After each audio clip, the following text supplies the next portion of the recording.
Hey, I think the most beautiful compliment I've given somebody was this morning at McDonald's.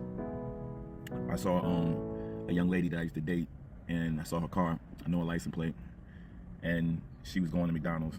And I said, "Yo, I already know what her order is. And I was gonna pay for her food, even though we're not on speaking terms." But she didn't go through the drive-thru. She went straight inside, and she went inside with a guy. And guy looked really distinguished. So I said I ain't gonna say nothing, but I got out anyway because I'm so mean. So I get out. They ordering not on a kiosk. Well, I guess that was a kiosk. They didn't go to the woman. I went to the woman. I looked at her and I said, "Hey, Queen." She's like, "Hey, King." And she said, "This is my fiance." I looked at him.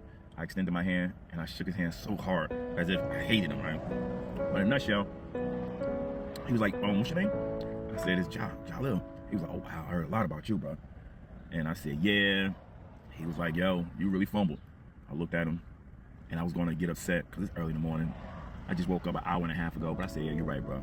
I said, "You're right." And I said, "Congratulations on any type of situation you guys got going on, but I did fumble."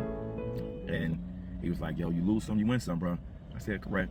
And I said, "It was a pleasure meeting you." And she just stood there and she listened. And I looked at her in the eye.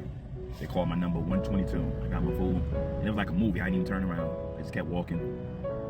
But the moral story is, brothers, sisters, if you got somebody right now that treating you really good, got your back, holding you down mentally, physically, and building you up, you better hold on to that brother or that sister.